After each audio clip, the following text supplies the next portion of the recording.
Hi there, I'm the Reverend Danny Crosby, a Unitarian minister serving congregations in Altrincham and in Urmston in the northwest of England.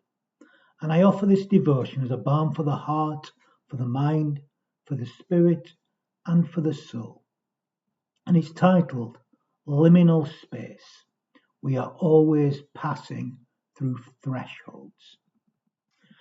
And I'm going to begin actually with a reflection by the wonderful American Unitarian Universalist minister and great writer, actually, Victoria Safford, and it's called In Between.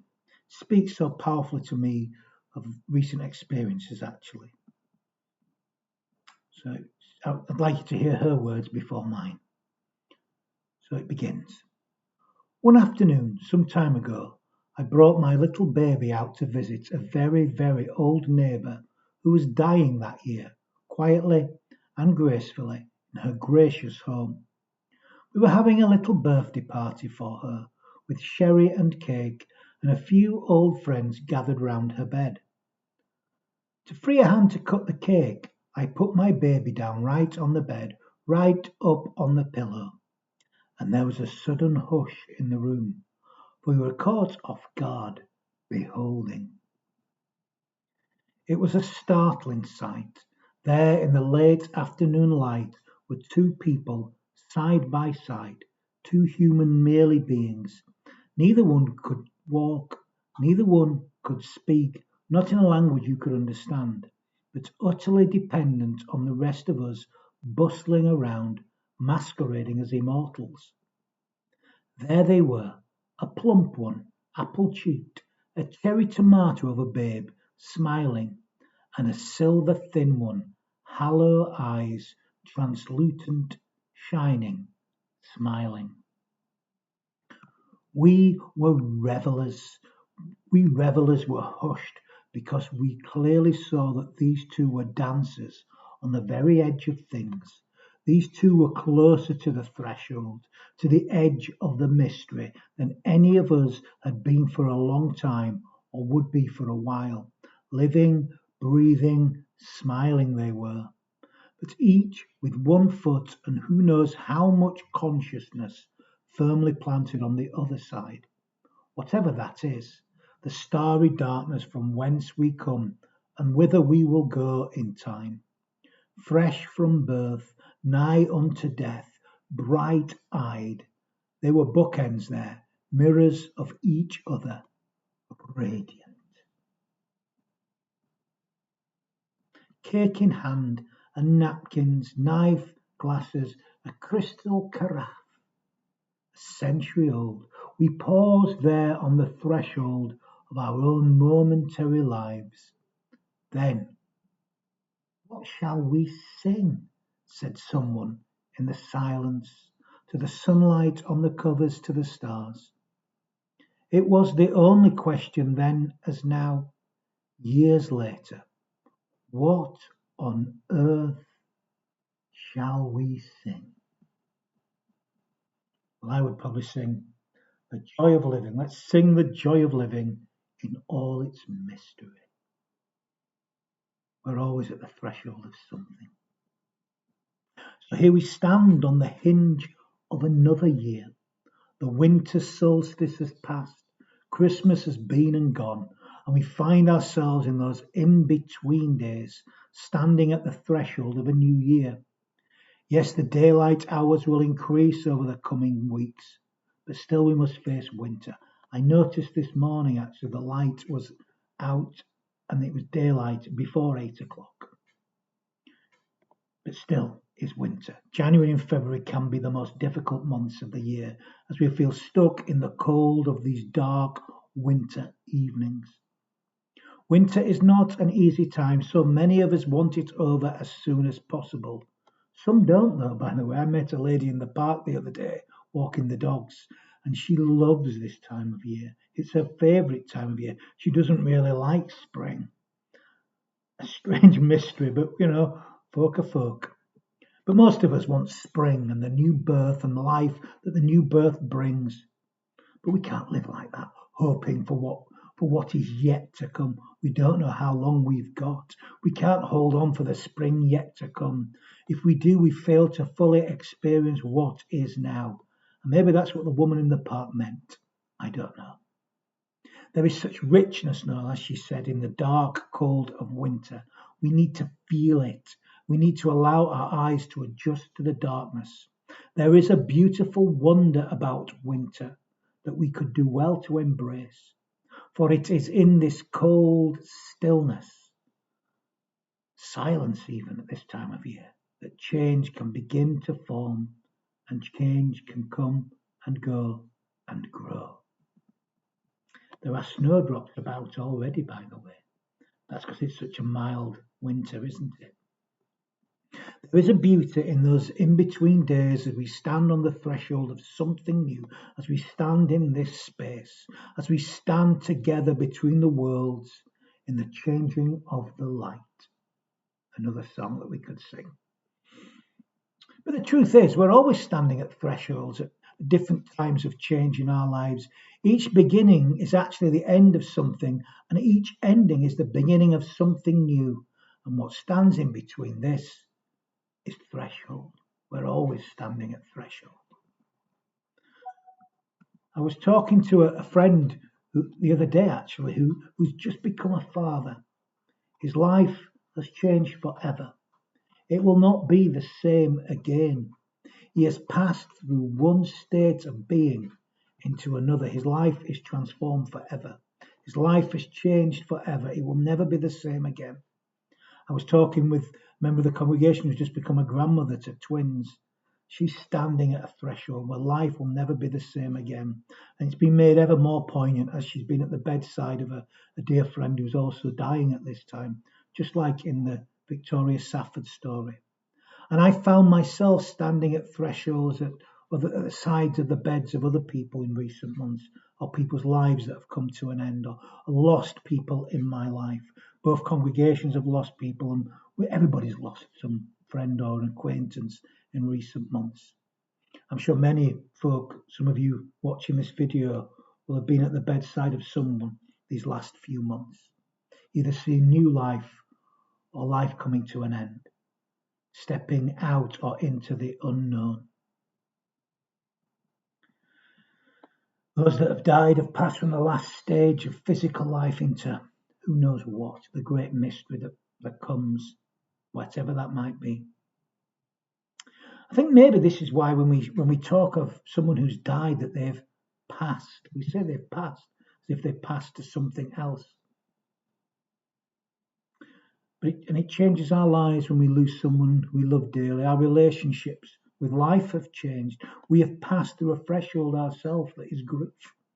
Often sitting with someone and grieving them even before they die is a threshold in itself. Sitting at the bedside, this strange waiting time, this deep time, this thick time. So much can change in this slowing down, in this privilege of time and space.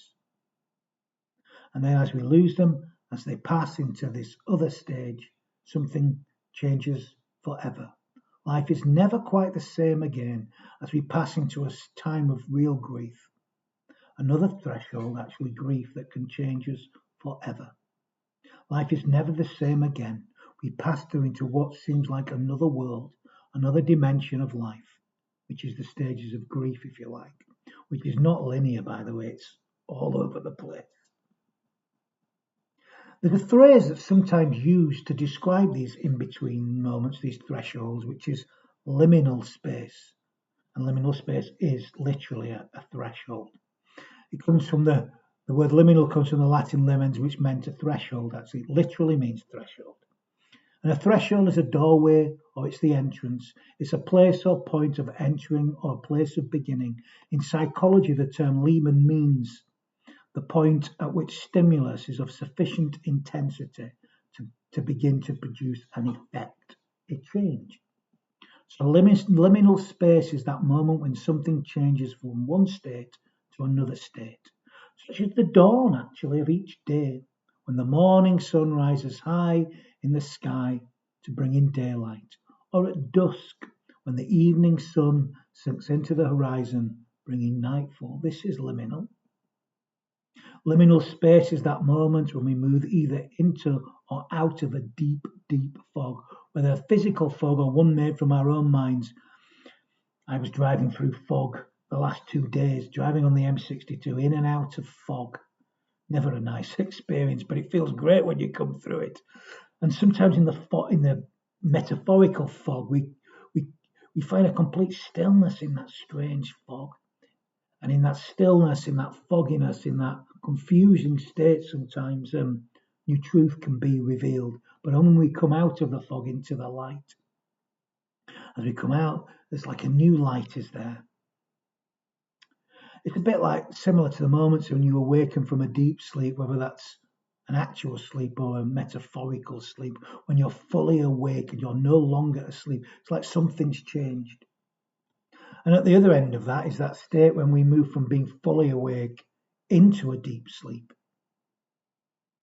These, like, we go to sleep again. These life transitions are incredible. These transitions between life and death itself, like those moments described in that wonderful reading by Victoria Safford that this devotion began with. Those two humble places where people are totally dependent on others at the beginning of life as a baby, or at the end of life as people sit around our beds and as our lives come to an end and we honour the love that we've shared. Incredible deep love is felt as it's felt when we see a new baby. These are incredible deep, thick moments. Time stands still, as Victoria beautifully captured in that devotional reading I shared at the beginning of this. Liminal spaces are kind of thin places, if you like, the boundary between things, but it's not an actual place of geography. It's a state of being, but everything, where time thickens in thin places, it's incredible. Everything gets deeper and slows down, yet we describe them as thin places where the line between the living and the dead is almost non-existent. Liminal space is a boundary. Think of fences or walls or trees between property. It is the edge between things such as water and land, a valley or a hill. When I think of where I come from in West Yorkshire, I've just spent some time there. You see these boundaries everywhere. In fact, the geography itself is almost like a natural boundary in these hills and valleys of green and grey. I live in Cheshire these days, and you don't get these geographical liminal spaces, really.